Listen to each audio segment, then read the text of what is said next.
오늘 말씀은 페르시아 왕 고레스 왕 3년 1월 24일, 이것이 유대인의 원력으로 말하면 아마 6월절과 관계돼서 얘기한 것이다라고 생각할 수 있는데요. 6월절 또는 신년 이렇게 얘기를 할 수 있겠는데, 어쨌든 여기에 표현된 건 1월 24일에 다니엘이 본 환상에 관한 이야기를 기록하고 있습니다. 오늘 읽은 말씀은 환상의 내용은 아직 나오지 않고 환상을 보여주기 위해서 나타난 존재에 대한 설명과 또 그에 대한 그의 반응을 이야기하고 있습니다. 특히 우리가 지금 고레스 왕 3년이라 그랬는데요. 고레스 왕을 좀 주목해 볼 필요가 있습니다. 참 이 사람은 신비한 사람입니다. 물론 갈대아 출신의 이방인이죠. 그런데 그는 왕이 되자마자 이스라엘 백성들을 다시 고향으로 돌려보낸 사람입니다. 그냥 돌려보낸 것이 아니라 바벨론 왕 때에 성전에서 가져온 각종 금, 은, 놋, 그릇들, 하나님께 예배하는 데 사용됐던 기명들을 함께 돌려보내고 또 칙령을 써서 그 지역에 있는 총독이나 또 지방 행정관들에게 이스라엘 사람들이 성전을 건축을 할 때 적극 협조해라, 도움을 줘라, 이제 그런 칙령까지 들려보낸 사람이고요. 게다가 고레스 왕 자신도 나중에는 하나님이 참 하나님이시다, 그렇게 공포하고 믿었던 그런 인물입니다. 이방인인데 그렇게 됐다. 그래서 그가 왕이 되기까지의 과정 중에 아마 하나님께서 경건한 유대인들을 접촉하게 했고, 또 누굽니까, 다니엘이나 그 세 친구에 관한 이야기도 들었을 것인데, 그는 그것을 자기의 믿음으로 받아들이고 왕이 되었을 때 하나님의 뜻을 성취하기 위하여 이스라엘 백성들을 돌려보내는 참 놀라운, 구약 인물 중에는, 이방 왕 중에는 이런 사람이 없는데 참 신비한 사람이다, 그런 생각을 하게 됩니다. 이것은 무엇을 의미합니까? 하나님께서는 온 인류 역사의 주관자로서 누구를 사용하시더라도 주님의 일을 이루신다는 사실을 보여주는 역사적 사건이다, 그렇게 보여지고 있습니다. 특별히 오늘 읽은 10장에서부터 12장까지 마지막 장까지는 환상에 대한 이야기가 쭉 나오는데, 이 환상의 내용은 이미 8장에서 언급한 바와 같이 페르시아 제국의 통치 때부터 세상 끝날까지의 세계 역사와 이스라엘의 미래에 대한 예언입니다. 그러니까 이게 세 번째, 크게 말하면 이 다니엘서의 세 번째 부분이 되는 것인데, 그게 이제 페르시아 제국 때부터 헬라를 거쳐서 예수님이 올 때까지와 그리고 예수님의 재림 때까지를 총망라한 그런 예언의 말씀이 여기에 나온 세 번째 내용이다, 그렇게 말할 수가 있습니다. 자, 이 세 번째 부분의 첫 서막에 해당하는 것이 지금 10장에 나오는 이야기인데요. 이 본장은 10장은 다니엘 환상의 배경과 또 메시아를 통한 환상의 전개가 언급되고 있는 것입니다. 제가 이 말씀을 쭉 분석을 해보니까 세 부분으로 나눌 수 있더라고요. 9절까지는 1절부터 3절까지. 여기에는 환상을 본 다니엘이 슬퍼하며 준 금식에 해당하는 이를 3주간 금식과 거의 방불한 그런 태도를 취했던 다니엘의 모습이 나오고요. 또 4절부터 6절까지는 다니엘이 강가에서 본 환상에서 나타난 존재, 환상에서 본 존재에 대한 묘사를 해주고 있고, 그리고 7절부터 9절까지는 이 환상을 함께한 사람들은 보지 못했는데, 자기가 같이 있어도 보지 못했는데, 다니엘만 보았다. 다니엘만 본 환상이다. 자, 이것이 1절부터 9절까지의 크게 세 부분으로 나누는 내용인 것입니다. 1절부터 3절까지 다시 돌아가 보면 바사 왕, 페르시아 왕 고레스 제3년에 다니엘에게 한 일이 나타났다. 그 뒤에 보면 이 한 일이 환상인 것을 얘기하고 있습니다. 한 환상이 나타났다. 그 환상은 큰 전쟁에 가는 환상이었다. 그렇게 말을 합니다. 근데 여기 전쟁이라고 하는 단어의 그 원어상의 또 다른 의미는 큰 압제나 고난, 이런 걸 얘기하는 것이죠. 전쟁과 또는 전쟁으로 말미암는 압제나 고난, 자, 이런 것을 이야기하는 것으로 볼 수가 있습니다.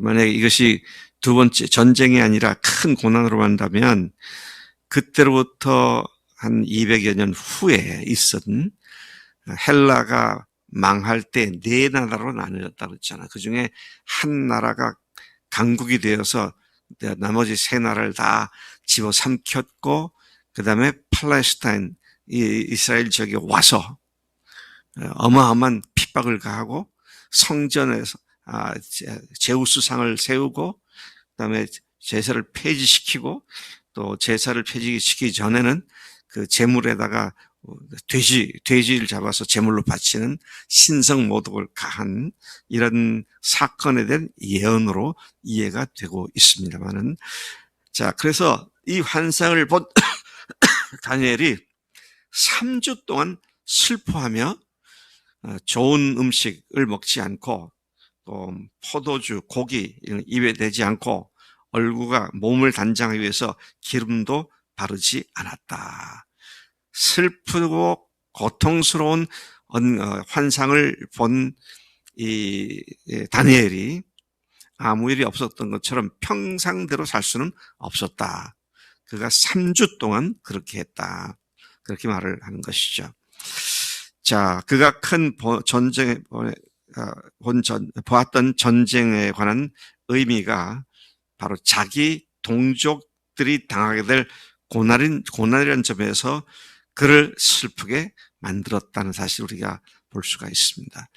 자, 그렇게 하고 난 뒤에 4절부터 6절까지에는 다니엘이 강가에서 본 환상에 나타난 존재를 묘사해 주고 있습니다.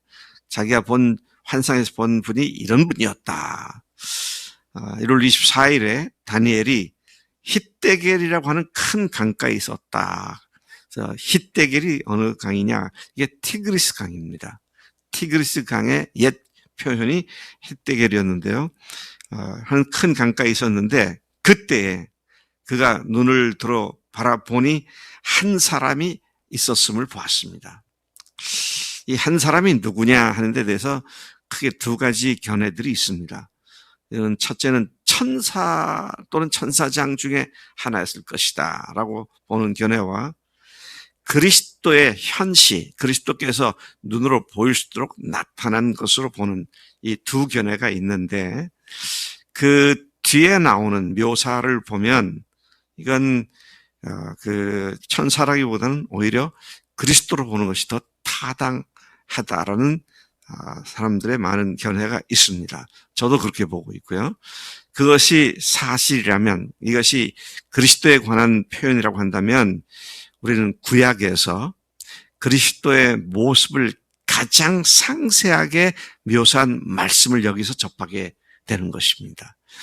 자, 이 세마포 옷을 입었다 그랬어요. 그 분이 세마포 옷을 입었다. 여러분 아시다시피 세마포 옷은 가는 배로 만든 희고 깨끗하고 빛나는 옷이죠. 이것은 신적인 위엄과 정결을 상징하는 그런 표현인 것입니다. 또 허리에는 우바스 금띠를 띄었다. 우바스라고 하는 것은 지역명입니다. 우바스에서 채굴해서 순금을 얻은 그 금으로 띠를 만들어서 띠를 띠고 있었다. 그렇게 말하죠. 또 6절에 보면 그의 몸은 황옥 같고, 우리 신약 성경에서는 황보석이라고 말하는데요. 황옥 같고, 또 그의 얼굴은 번갯빛 같고, 눈은 횃불 같고, 그의 팔과 발은 빛난 놋과 같고. 자, 이것들은 요한계시록 1장 14절에서 그리스도의 모습을 표현할 때 바로 이런 표현들을 쓴 겁니다. 그러니까 요한계시록 1장에 나오는 표현하고 거의 같은 표현을 하고 있는 것이죠. 그래서 우리는 여기에서 다시 한번 그 깊은 통찰력과 악에 대한 격렬한 진노를 품으시는 그리스도의 모습, 이렇게 이해가 될 수 있습니다. 여기 보면 그다음에 말소리는 무리의 소리 같아 그랬습니다. 여러분, 무리의 소리는 에스겔서 1장 24절에서 전능자께서 하나님께서 현현하셨을 때 들려졌던 소리를 많은 물소리 또는 군대 소리라고 표현했는데, 이것과 같은 표현이죠. 그러니까 하나님의 말씀을 물소리 또는 큰 군대의 소리, 이렇게 표현했던 것을 보면 이것은 천사가 아니라 예수님 자신을 나타내는 표현이었을 것이다. 그렇게 믿어지고 있습니다. 그러니까 다니엘이 예수님을 만났다는 얘기잖아요. 예수님을 보았다는 얘기입니다. 언제요? 예수님 오시기 한 500 몇십 년 전에 예수님을 만났다, 이런 얘기가 되는 것입니다. 그래서 우리가 다니엘서 보면은요, 이 시간이 막 이렇게 건너뜁니다. 근데 건너뛰는데 그때 당시에는 전혀 알지도 못했던 이름이 미리 나오고 이제 그렇게 된 걸로 봅니다. 예레미야도 마찬가지입니다. 자, 7절부터 9절까지에, 근데 이 환상은 다니엘과 함께한 다른 사람들은 못 보았고 다니엘만 보았다. 다니엘이 그렇게 이야기를 하고 있습니다. 다니엘은 이 환상을 혼자 보았고 그와 함께 있던 사람들은 환상을 보지 못했지만, 그래서 어떻게 됐느냐, 그들이 도망가고 숨었다 그랬습니다. 그랬지만 뭔가 신적 권위의 임재를 느꼈기 때문에 그들이 크게 떨며 도망하여 숨었다, 그렇게 볼 수가 있습니다. 여러분, 사울이 다메섹으로 가는 도중에 예수님을 만났잖아요. 그러니까 사울은 분명히 예수님을 만났는데, 예수님 음성을 들었는데 같이 있던 사람들은 뭐라 그랬습니까? 무슨 천둥 번개 소리가 났다. 뭔가를 범상치 않은 일이 있던 것을 알지만, 그러나 그들이 예수님을 만나지 못했는데 또 같은 현상이 지금 여기에 나타나 있는 것을 보게 됩니다. 사람들이요, 똑같은 일을 겪고도 거기서 주님을 깊이 만나는 사람이 있는가 하면 아무 의미 없이 그냥 바람처럼 스쳐 지나가게 만드는 그런 사람도 있음을 또한 생각하게 되는 것이죠.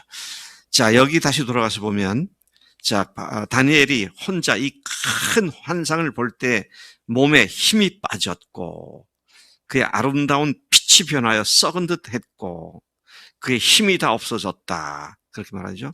아름다운 빛, 그것은 낯빛, 기쁨과 즐거움과 생기가 돌았던 얼굴 빛이 완전히 썩은 얼굴같이 되어버렸다. 죽은 자처럼 되어버렸다는 의미죠.